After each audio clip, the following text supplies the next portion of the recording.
They're two happy women bringing you inspiring stories, politics, pop culture, and lifestyle hacks, all with an eye to making our communities and our country a better place to live. It's the Happy Women Podcast with your hosts, Jen Horn and Katie Gorka. Thanks for joining us and welcome to an extra happy edition of the Happy Women Podcast. I'm Jennifer Horn. And I'm Katie Gorka.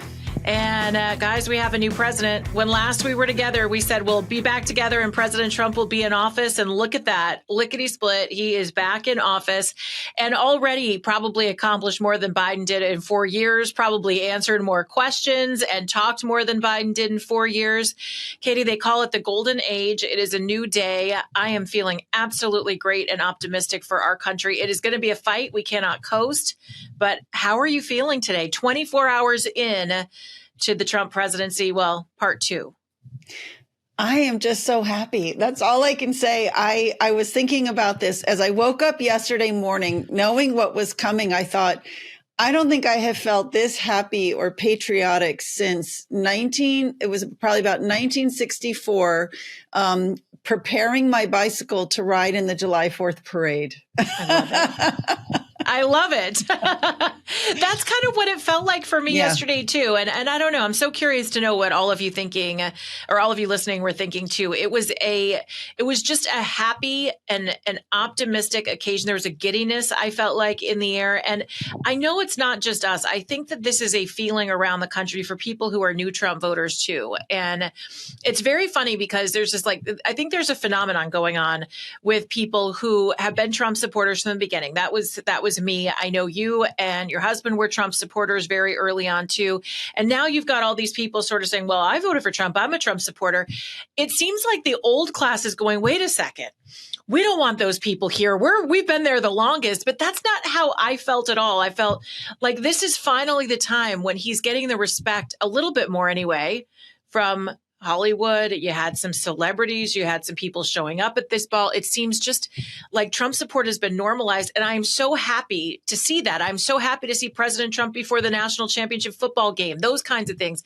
It makes you feel like what we've been fighting for is really coming. And I really do feel like this era of transparency, of sanity is going to take over. And I hope that there are more people that we can welcome into our tent right now, Katie. Yeah, I was really struck by it in the course of the weekend. So I had 4 days of events, breakfast, lunches, dinners, balls. It was a crazy busy time in Washington, all different communities. It was so interesting. I went to one event with a bunch of conservatives from the UK and from Europe, and their message was, Trump is showing the path for people in Europe. I heard the same thing the next day from a whole group of conservative leaders from South America. Trump is giving everybody hope. What I found also super interesting was, first of all, just the whole mood in Washington was crazy happy. None of the protests like what you saw 8 years ago. But the other thing that was interesting for me was that I went to the inaugural ball 8 years ago, and then I went to one of the 3 official balls last night, the Liberty Ball. I'm telling you, it was 5 times at least the size of the ball that I went to, the official ball 8 years ago. And it's a real testimony to, as you said, the depth of the support for President Trump has just really exploded this time. And it's not everybody that's happy about this. We're going to show you some of the clips from the day yesterday. We're going to go through the day with you as well, and just some of the things that were done, what was accomplished. And of course, Katie was there for it all. So we're going to check in to make sure that we know exactly what the temperature was as we were going through all these events, especially the ones you went through this weekend, Katie. But we said that there are a lot of people around the world, celebrities, average people, very happy about President Trump. But maybe we should start with the people who aren't. You know, I live in Los Angeles. There were people who were carrying around Trump and Elon Musk signs that were not so happy. I think there were about maybe 4 of them in downtown LA who were protesting. It was not a big protest, but it was one nonetheless. And then, of course, you can imagine not everybody in the city of San Francisco was very excited about the swearing in of President Trump. Let's take a look now at a screaming ceremony. 3, 2, 1.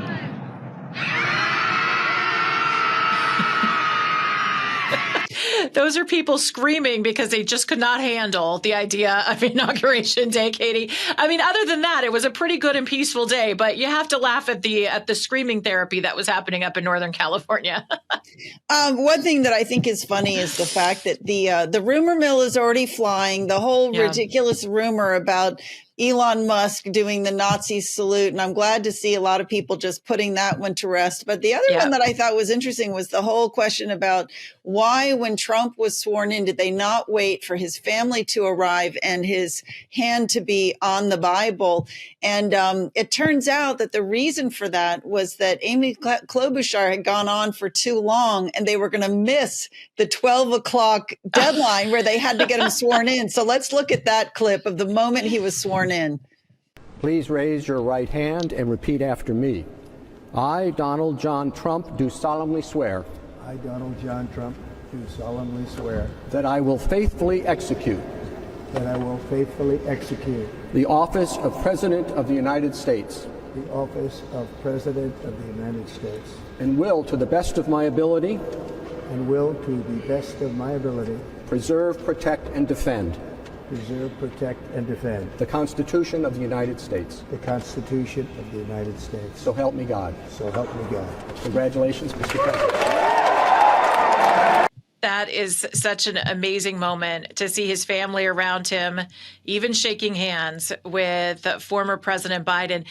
That moment, you'll see that there are a lot of people, especially liberals online, who are saying, oh, how dare Donald Trump? He didn't have his hand on the Bible. Well, as you mentioned, you can see that Chief Justice Roberts started the oath before his family was even there. Melania was holding his Bibles. He was going to use his childhood Bible, the Abraham Lincoln Bible, which was used actually in his inauguration the first time. Barack Obama used the Lincoln Bible as well. And Melania was holding those before she even got up there. They were halfway through the oath. And yes, it was a timing issue. And already they were running a few minutes late, even beyond noontime, to get him sworn into office. So they were trying to rush through. But of course, everybody wanted to make it seem like he didn't want to put his hands on the Bible, when it's clear poor Tiffany didn't even make it up there before the end of the oath of office. Still a beautiful moment. And the other ridiculous rumor that I want to dispel is the one that, or it's not a rumor, but it's, some people on the hard left are trying to say, oh, Trump moved it inside because he couldn't get the crowds. Oh, that is just such a blatant lie. Yeah. It was so unbelievably cold this weekend. And I'm so grateful that he did move it inside. But I was really sad because we had very, very good seats for the outdoor inauguration. They were expecting over 250,000 people to attend. And it had to be moved indoors because of the cold into an arena that only accommodated 20,000. I talked to lots of friends who actually got up, started standing in line at like 7 a.m. and got within a hair's breadth of the building and didn't make it. But I think it was really smart of him to do it the way he did it. It was very, very tough to be outside at all. And I will say, I just have to complain because for me, the only downside of the entire weekend was standing in line for an hour last night to get into the Liberty Ball, which was one of the 3 official balls. And thankfully, I had worn a really good coat, so I was kind of okay. But I saw all these young servicemen and women because of I think it's the Commander's Ball, which is a lot of military. And these, young men and women in their beautiful uniforms, hardly a one of them had a proper coat on. And their dates, I saw a lot of young girls with not young girls, young women, beautiful evening dresses, skimpy little coverings on top because they wanted to look nice, high heel sandals, and they were outside in, I think freezing. It was 22 degrees for over an hour to get through that line. So that's my one complaint. Just on the topic of crowd size, I had heard that there were safety concerns, which wouldn't be surprising, as you and I talked about before we even started, because the border has been open for 4 years. I mean, of course, there could be security concerns. They don't even know who's in the country right now and what reasons they're here, if there's nefarious actors in the country. So you would believe that. But truly, I mean, you mentioned the cold. it didn't seem to be a crowd size issue when you saw the people who were willing to withstand that cold and wait for hours and hours just to get into the Capital One Arena to watch some of the proceedings, watch and I'll use air quotes here, the parade, which was moved indoors.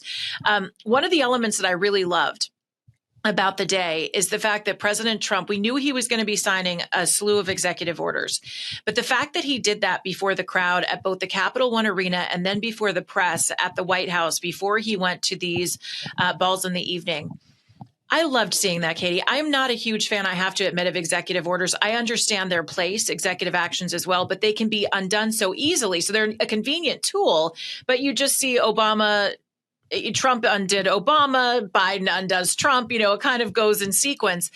But the thing that I loved about this is that they signed them in front of everybody. And he talked about each one that he was signing as he was signing it and took questions off the cuff. I mean, these are things you would have never seen from Biden. It was such a huge breath of fresh air to have a president who actually understands what his platform is, to have a president who's not afraid to take any question and really just have a conversation with the press instead of this contentious exchange where only certain people are called on.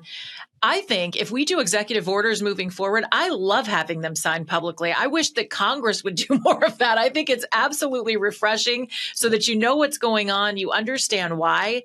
That was my favorite part, other than the swearing in of President Trump yesterday, is watching him go through those orders and talk about it and deliver on those promises in a way that was quick. And you just got a taste for what the next couple of years are going to feel like. Yeah, that was a great moment. Sebastian and I had actually stepped out of the line for the inaugural ball at that point because I thought my toes were going to get frostbite. So I said, I've got to take a break from this line. And we went and sat in a hotel and had some dinner and just thawed out. And it was great because they had Fox up on the screen. And I thought that right there alone is a sign of the change of the times, that we weren't having to watch CNN or something else. They had Fox up on the screen. And yes, they showed Trump sitting there in the Oval. This is now for the later batch. He was back in the White House in the Oval Office, signing the executive orders, and with each one saying a sentence or two about what it was. And he obviously had a press gaggle right there in front of him. He was answering questions. And I agree with you. This is the type of transparency I think that we as American citizens can now expect from our leadership. And I'm with you. I would love to see Congress show the same kind of consideration for their voters. There's the same kind of consideration for the American people.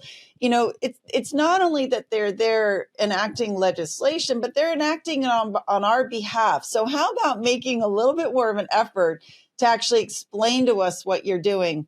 And I will just say one other thing about the executive orders. What's really important is that you are right. They are absolutely not a permanent solution, but they are a way to start to turn the ship immediately. And then they allow time for legislation to come in and make more permanent changes. So, boy, we got definitely a big dose of what's coming last night. What are some of your favorite executive orders? Are there any that you were particularly interested in? Okay, first of all, I think it's laughable that we had to have an executive order declaring that there are two genders, but this is where we are. This is where we are in 2025 with all of the liberal nuts. I think having the government workers go back to work, I think some of the efficiencies, of course, getting us back to drilling again, pulling us out of the Paris Climate Accord, pulling us out of the World Health Organization, that saves us money on day one. But living in California, watching the trouble at the border, sitting with you and knowing your husband as well for so long, the border issues were absolutely the most important to me. I believe. Well, I love the J6. Obviously, that to me, that's a feel good because you got to see people who we've talked to, that we've heard their stories actually get a reprieve, and that was amazing. But long term, I think the biggest and most powerful are these orders on immigration. The fact that we're going to deploy troops to the border, the fact that we are going to have them help build the wall, the fact that we are now going to call cartels terrorist organizations. That designation, I think, is absolutely powerful. It is going to help us out in this fight to try to dig out where we are. It is going to take us, and you know this, I don't have to tell you, but 4 years of just zero security, you've got to do a ton to dig out to find out who is here, and you've got to stop the overflow now. So for me, just because I worry about our protection as a nation, I worry about the women that are being trafficked, the kids who are being trafficked. To me, that's the most important. How about you? And the fentanyl deaths. I mean, Absolutely. somebody was saying the other day. Who was saying this? Somebody in a speech was talking about the chemical warfare against the United States and the fact that we've had, I think, 108,000 deaths from fentanyl overdose, which was twice what we lost in 15 years of the entirety of the Vietnam War. So absolutely, that part of it's really important. I got to spend your favorite. I already know what it was. It was the reprieve for TikTok, wasn't it? I know you were sobbing all weekend. Absolutely. Just teasing. No, and I have to say I was a little shocked when he did that whole thing on TikTok at the rally. I was like, why are you defending TikTok? But as Sebastian explained to me, because he's so good at explaining why Trump does what he does, he said, no, he said, Trump's point is we want TikTok, but we want TikTok on our terms, not as a tool of Chinese information warfare. So, okay, I'm going to be at peace with that. But I got to spend the inauguration with a whole group of my Fairfax County GOP buddies, which was really fun. A friend, because of the shift in plan and moving the inauguration indoors, Sunday, the day before, one of our district chairs said, hey, let's just organize a thing at one of our local pubs. And overnight, he got 120 people signed up for that. And people were just so excited. It was so fun just to share that moment with other people who have helped fight for it, who care so much about it. But I was thinking a lot about what were the moments when they were most excited? Because you can imagine it was very verbal, very lots of clapping and cheering. And what were the things that people cheered most for? But one of the ones that got a really big response, and maybe this is a function of being in Northern Virginia, which is has a very strong Christian community. But the fact that Trump came out and said, what were his exact words? Something like, we are one nation under God, or we're bringing God, back. That got a big response. I thought that was very powerful that Trump said that. I love watching this shift in President Trump. I think he's always been, look, I'm never one to judge how people practice their faith or how they embrace their spirituality. But to watch President Trump's evolution, kind of working with Christians because he knew they needed their defending when he first ran for president. But now to see him kind of come full circle and have that moment where he literally, by the grace of God, we've said it, survives that assassination attempt, 2 of them actually, but obviously the one that was way too close for comfort. Yeah. And you see this evolution in him now, and the fact that he not only, and I know this is a lot of the tradition, but going to church before the inauguration, having Franklin Graham, having Cardinal Dolan there, I think making a reference to the fact that he was there because he was spared by God. To me, I can see this evolution in him. And I think for people of faith in this country, you should feel really great about where your position is, because there was an attack to take our religion away from us during COVID and beyond. And to get true communism or to get that implemented, you have to separate people away from their God. And I think that you protect those rights for people. And Trump has been so clear about it, especially this time around. I'm happy to see it. And I think people of faith should feel really good about where we are with President Trump in the White House. So I saw an interesting post this morning. I wanted to ask your opinion about this. Somebody said, we always thought in the past that Trump was the tough one and Melania was sort of the soft and the nice one. Did you see this? Do you know what I'm talking about? No, but I think she's the tough one. Yes. And that was exactly what they were saying. They think now it's actually she's the really tough one. And I can't remember if they went so far as to say they think she wants revenge, but I think she's got her ideas about who crossed the line here, and it was not her husband. So I'm very curious to see, what we see from her this second term. Okay, before we leave this though, can we just talk about the clothes a little bit? Yes, but before we talk about the clothes, because it's going to actually blend the two. Okay. I think Melania's fashion was actually her retribution outfit.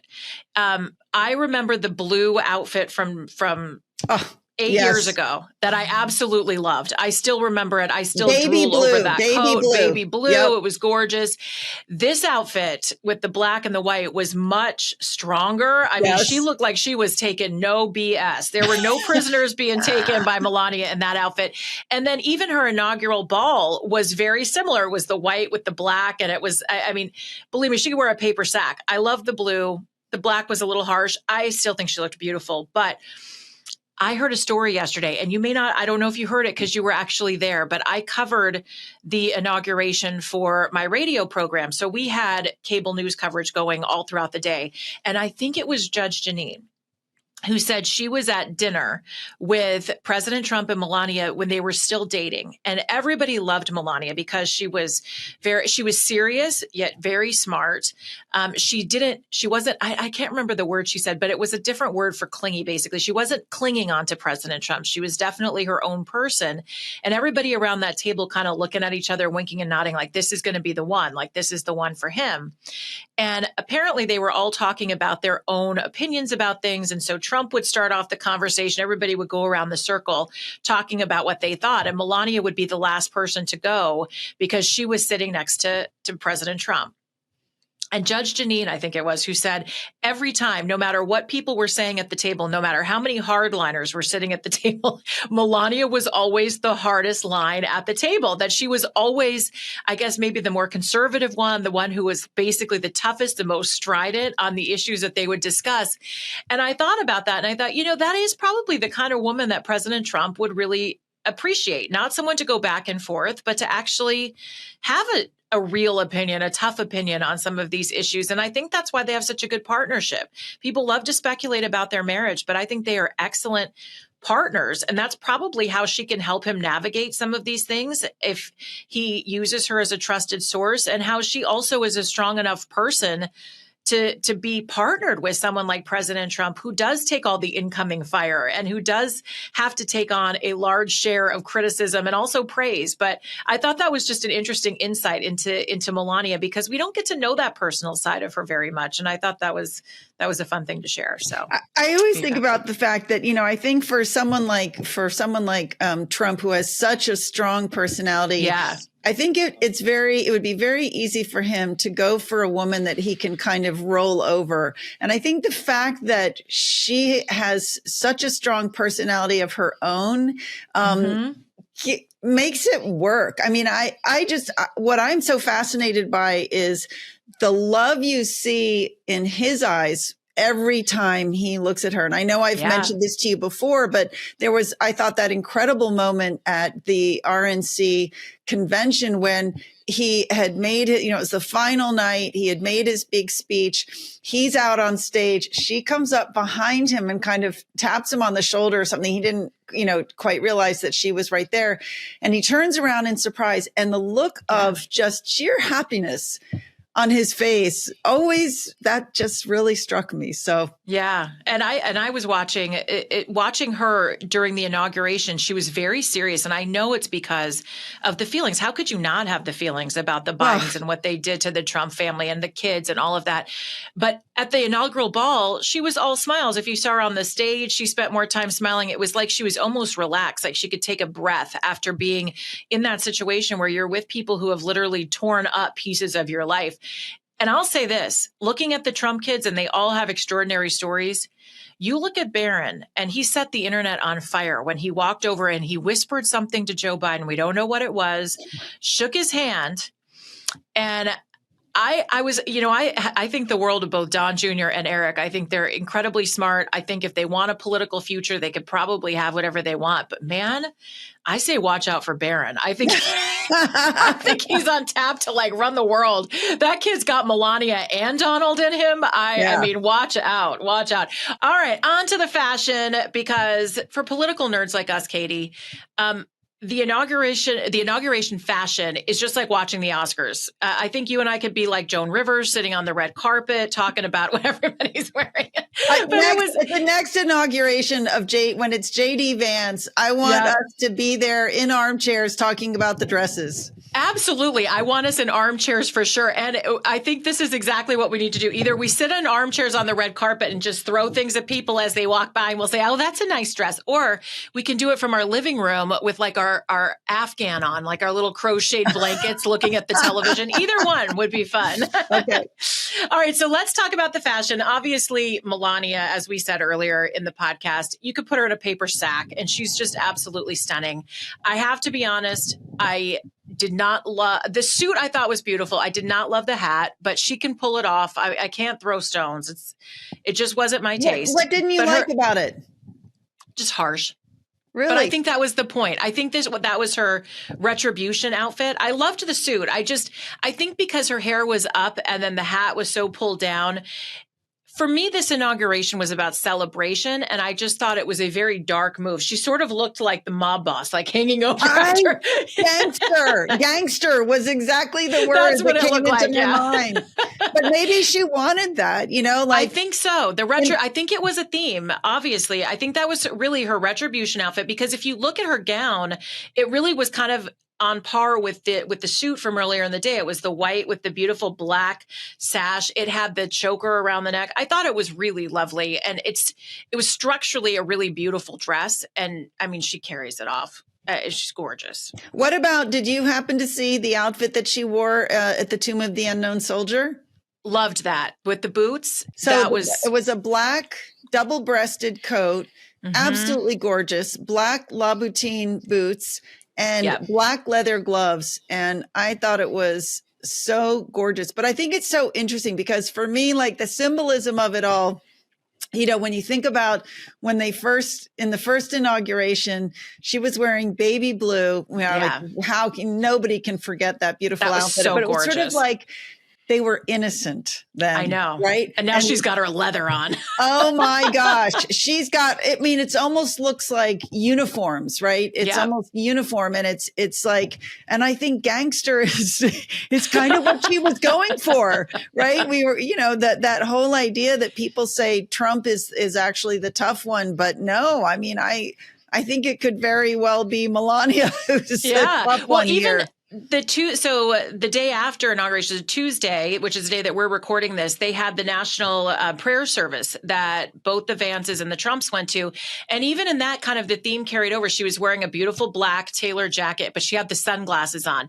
And to me, it's almost like, you know what, watch out, world. The Trumps are here. We're back, put on your seatbelt. So I do think that there was a theme. Crap anymore. That's the exactly. other, Yeah. Yeah. I got to say, though, for fashion for the women, there were two winners for me throughout the entire inaugural weekend. And that was Usha Vance and Ivanka Trump. Ivanka at the inauguration ceremony wore this beautiful hunter green coat with the hat and her dresses from the weekend. Oh, my gosh. She had an Oscar de la Renta dress from her Sunday night ball outfit that was hand sewn, pearls and crystals all into this beautiful kind of vintage flower design, fitted gorgeous. It fitted beautifully. And Oscar de la Renta made that dress, also the dress that Usha wore that night as well, which was a black dress with kind of like floral embroidery on the front.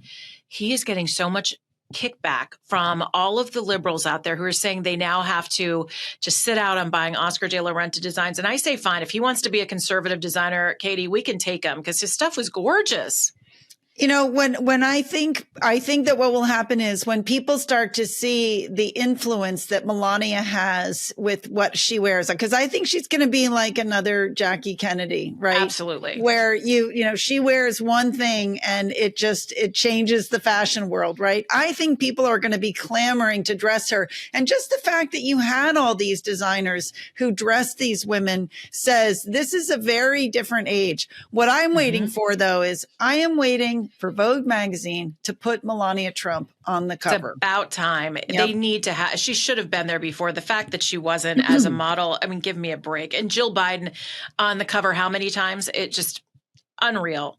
Now, I do have to say, I think the country, not just us, but the country is getting to know the Vances. And I love the relationship that I'm seeing with Usha and with JD Vance. They look at each other lovingly. They shared a cute little kiss during the inaugural ball. And I loved her pink coat at the inauguration. I thought that color looked absolutely beautiful on her. And then her ball gown at the Liberty Ball, well, actually at all the balls, was like this blue sparkly. I mean, it looked gorgeous on her. And you know me, there's a secret. If it's got sequins or glitter, I'm going to love it. Going to love it. Yeah, no, the clothes were really amazing. And I have to say, just in general, it was so fun to go to the various balls and to see everybody dressed up and everybody just so darn happy. It was, I don't think I've experienced this in my lifetime. It's everywhere. It's tangible. It really is. The feeling of joy, of optimism, of patriotism. The darkness is behind us and the golden age is ahead of us. The time for transparency and for sanity, it is here. And buckle in, because again, it is going to be fast moving and I'm here for it. It's time.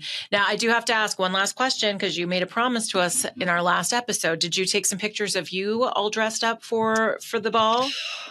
I took a few. I mean, it's more like I did make somebody, when we were waiting for the Trumps to show up at the ball last night, I made one guy hold my coat in my bag and somebody else take a picture of me and Sebastian. I'll see if I can find that and we'll post them up. All right, good. We'll post them maybe at the end of this episode, or if not, maybe we'll do it for next time or put it on social media. There you go. Gotta see it. We want to see your beautiful outfit. Okay. All right, you guys. Thank you so much. As you said, Katie, the golden age is here, and get ready. And to do that, you can read Katie's book. How about that for a transition? It's called Next Gen Marxism. Get it right now wherever you get your books, or katiegorka.org. You can also follow her. Search her out on Facebook, Catherine Gorka, or you can look for her on X at Gorka Katie, and maybe we'll even get a glimpse of her beautiful ball gown. We'll see that. You can find me, no ball gown, sadly, pink sweaters, at Jennifer Horn Radio on Instagram and Facebook, or at Jennifer Horn on X and on Twitter. Thanks so much for joining us. Continue those 5-star reviews. They really help. And please share Happy Women with your friends. That means everything to us. You can connect with us on all the platforms at SalemPodcastNetwork.com, SalemPodcastNetwork.com. That's another episode of the Happy Women Podcast.